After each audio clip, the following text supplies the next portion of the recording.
Hey, welcome back to The Release. I'm your host, Dr. Tafona Ervin, and around here, we skip the fluff, we embrace the mess, and we ask ourselves questions like, why am I like this? This space has always been meant for us to journey unconventionally toward healing, a place for people who look like they got it all together, but deep down, there is a brewing of emotions that needs to be released. And so we created this for y'all. We created this for us to be seen and to be heard and to feel safe, to let go every and anything that is not serving us. So sit back, grab your favorite emotional beverage, and journey with me as we release unconventionally. Because healing doesn't have to be pretty, it just has to be honest. So let's get it.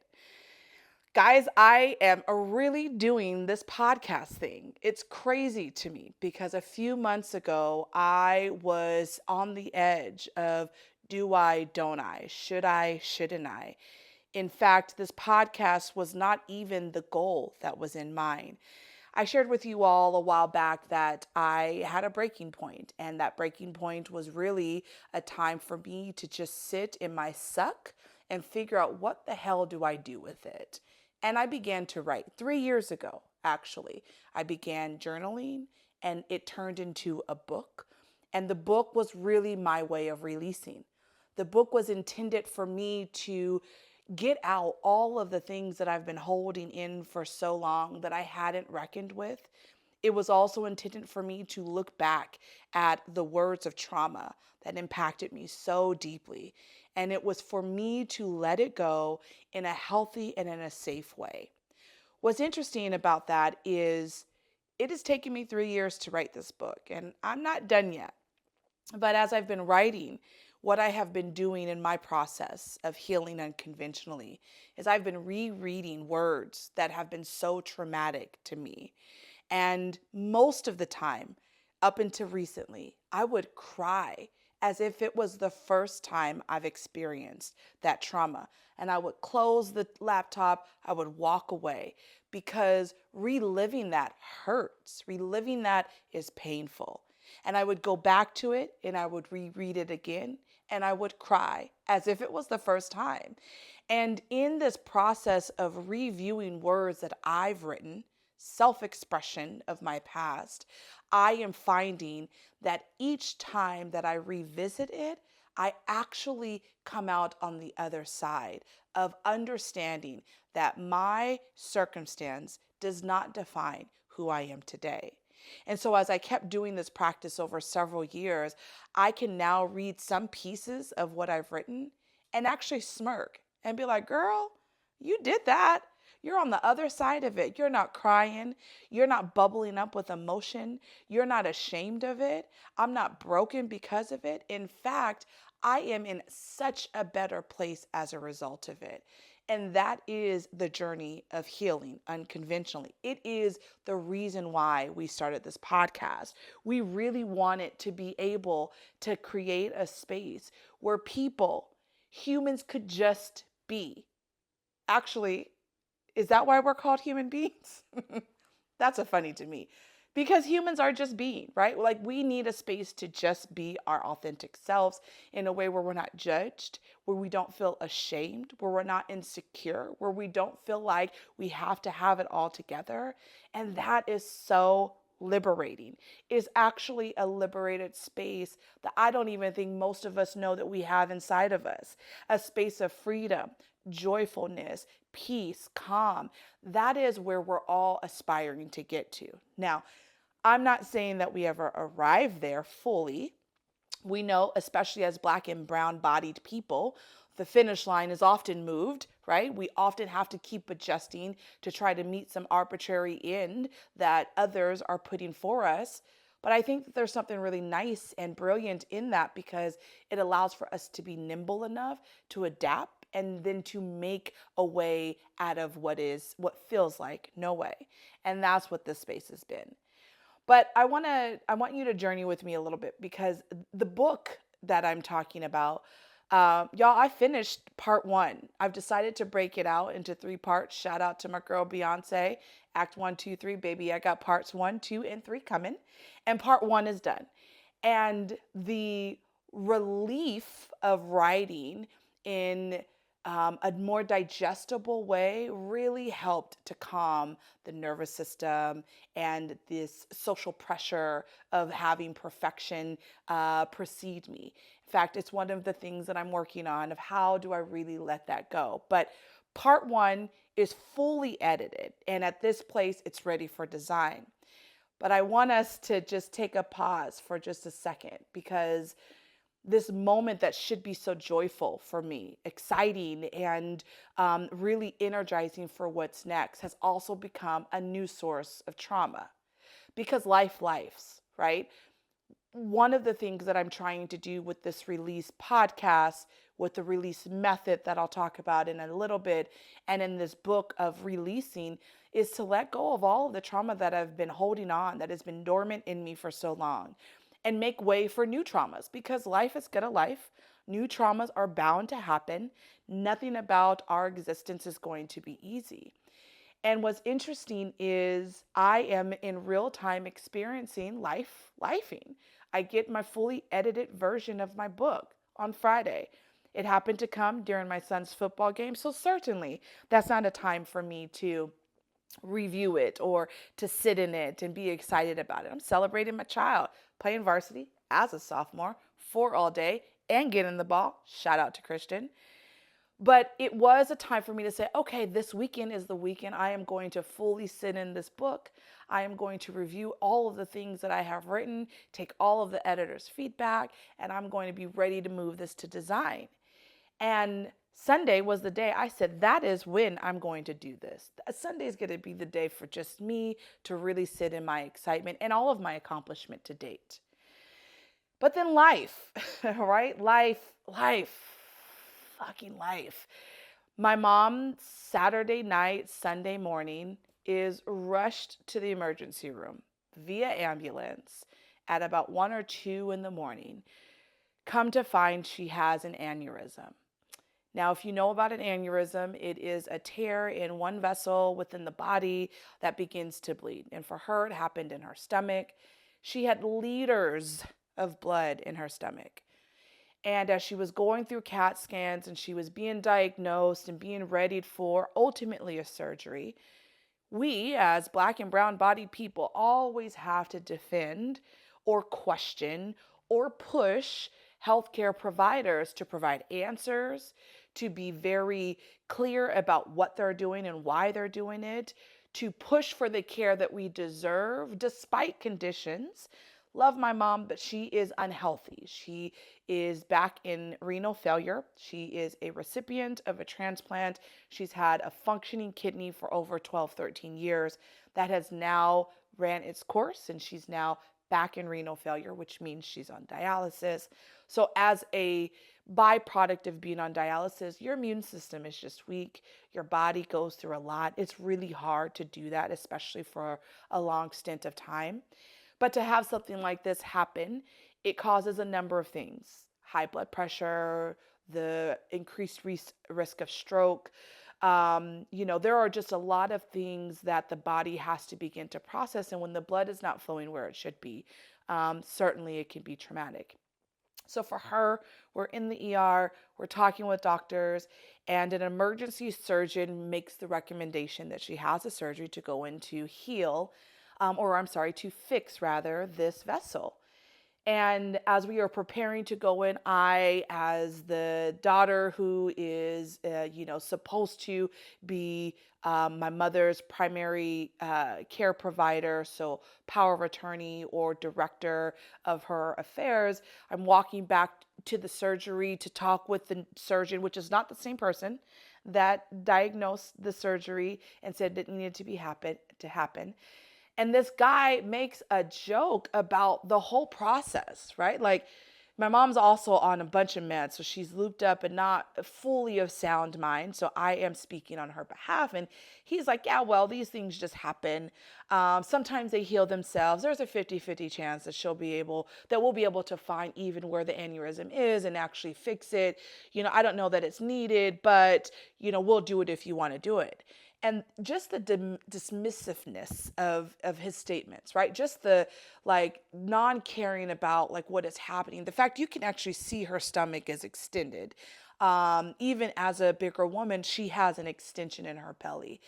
And the nurse stepped in professionally and said, well, our emergency critical care surgeon made this recommendation.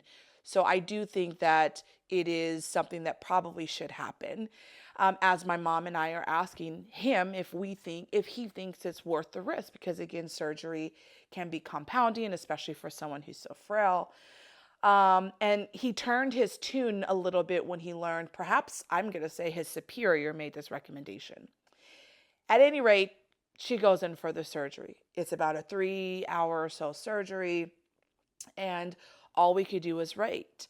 Of course, my mom is an ill individual, so she is actually rushed to ICU recovery as opposed to gen surge recovery, because there's a lot of things that we have to manage, her blood pressure being one of them, and the extent of this blood sitting in her stomach as opposed to flowing through her body.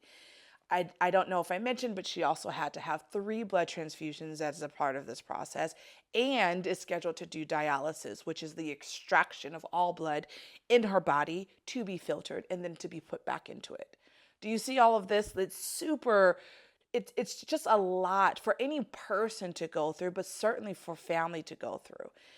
And as she's there, all of this happening on a Sunday, a day that I thought was going to be a really joyful, liberating, exciting time for myself, that gets put on the back burner because obviously we deal with life, right? Our parents, our family, or whomever we care about closely, we deal with that.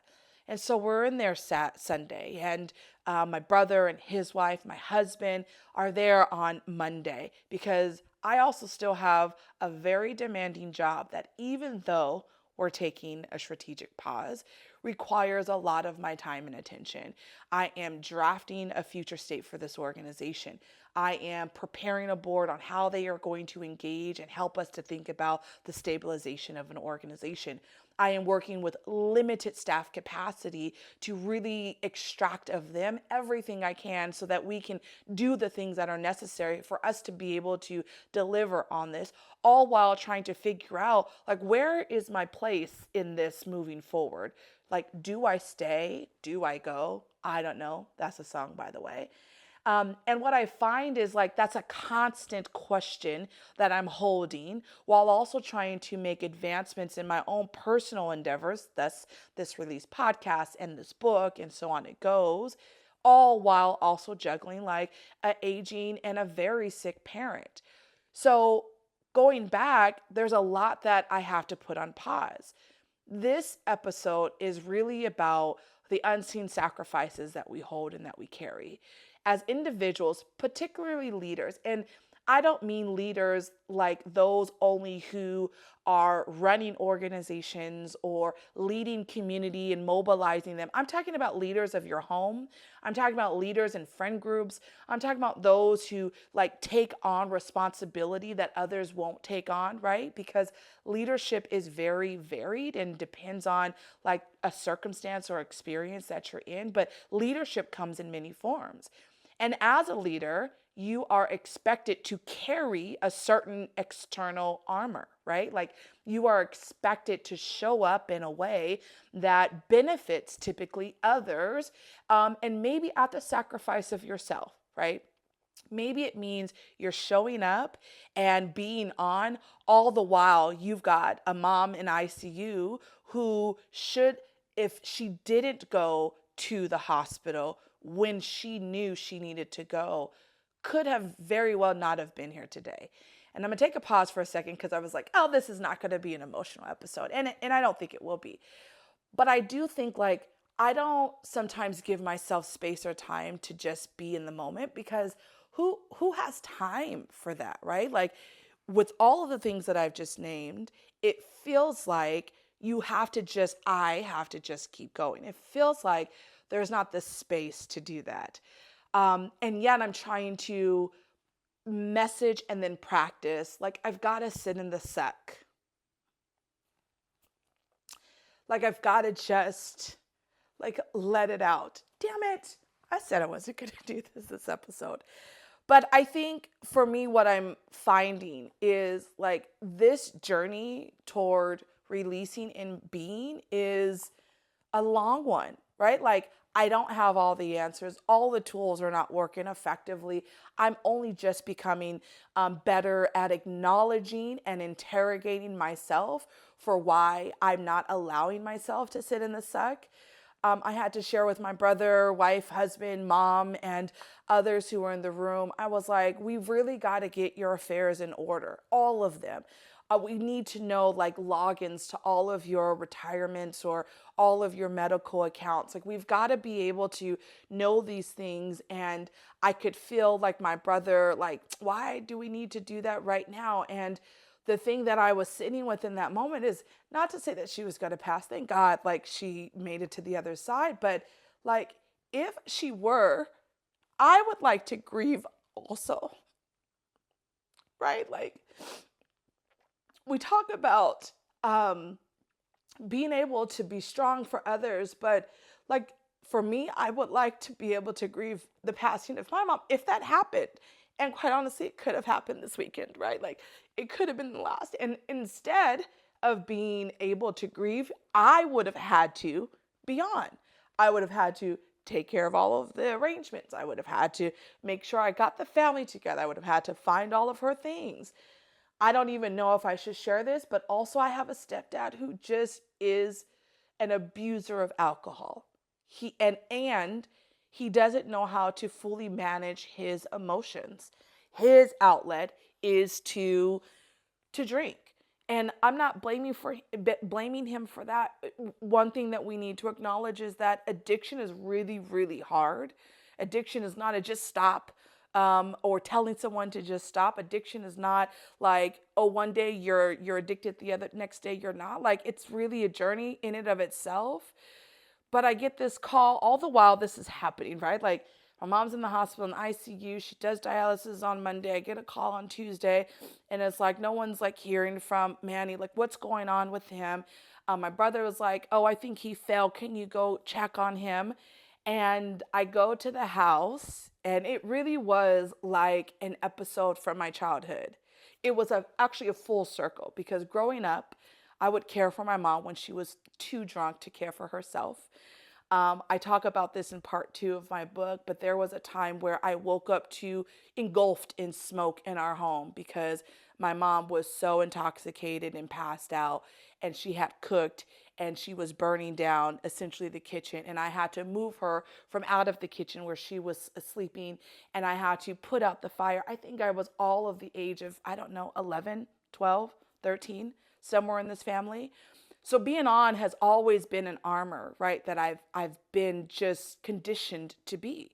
So going over to my stepdad's home and like checking in on him, God, I was just taken back because he was so intoxicated.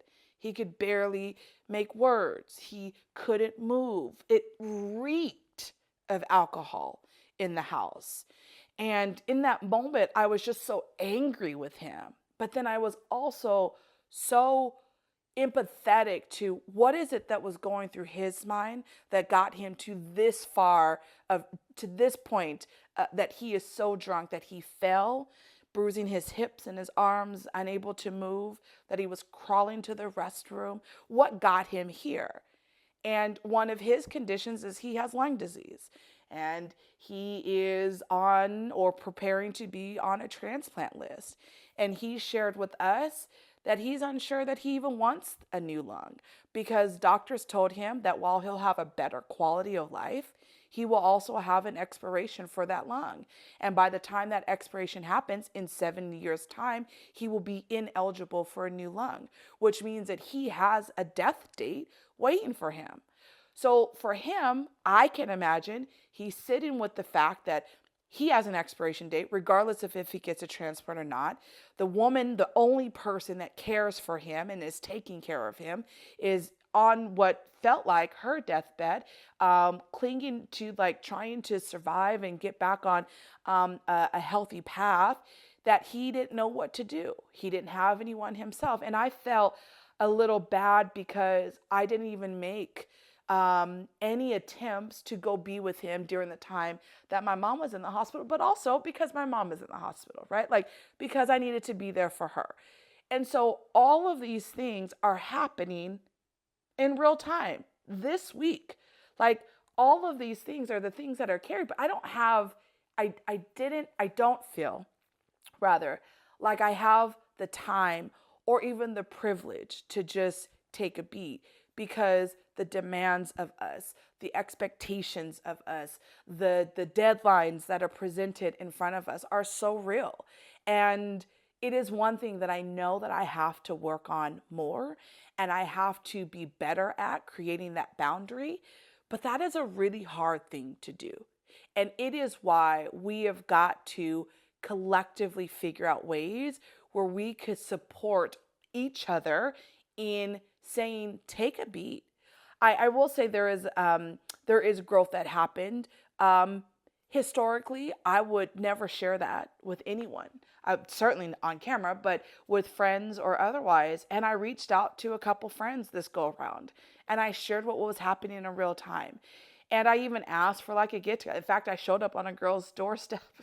I was like, I just want to talk. And it was a real moment for a vulnerability for me that I don't often sit with.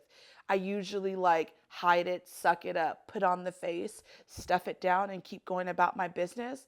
But I have to say, I'm really proud of myself for that moment, because I was being vulnerable and sharing with people what historically has been embarrassing or very unflattering of myself and circumstances that I never wanted to let anyone in. I met girlfriends yesterday and we talked for hours, and they asked me what I needed. And I was like, honestly, this is all I needed.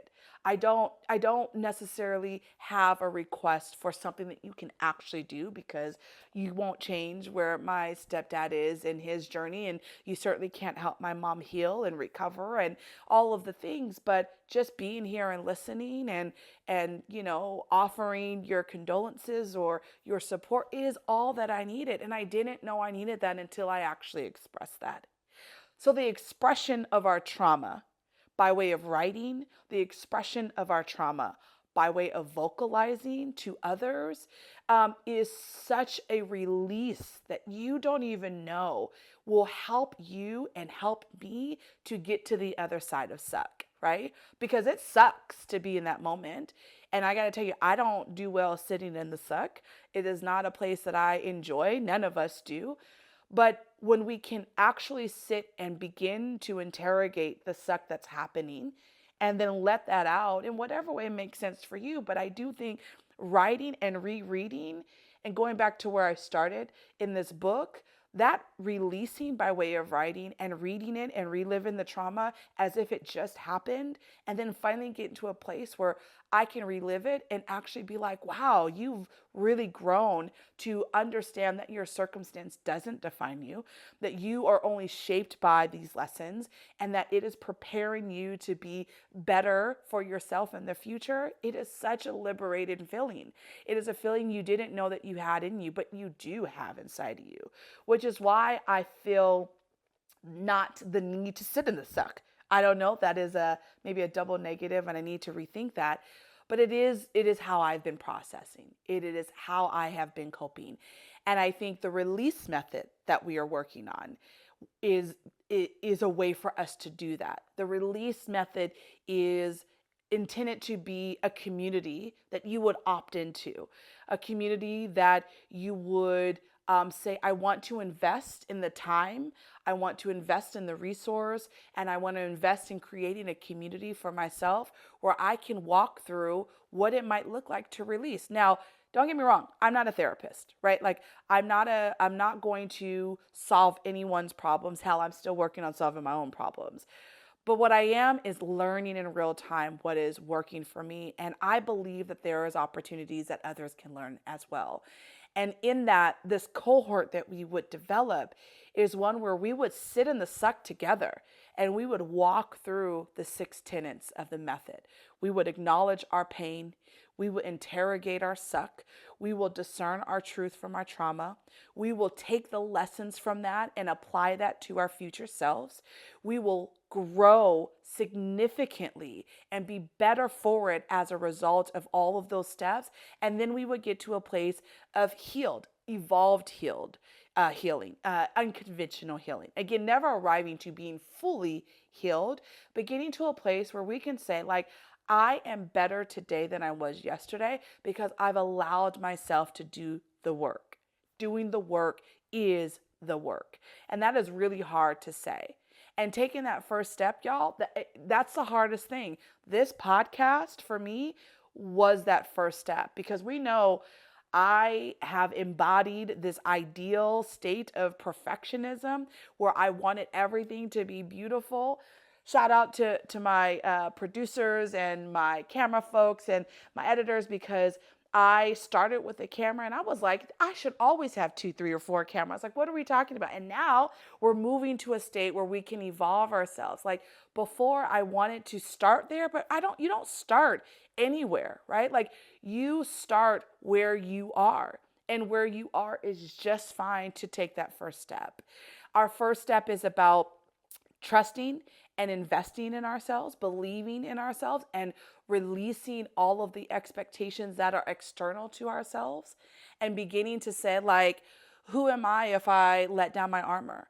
And how will I show up? My fears was that I would be very embarrassed by the things that I would share. The book that I'm writing, the first part begins to give you an insight to some of the deeply held, embarrassing moments of my life. And part 2 really goes deep into that.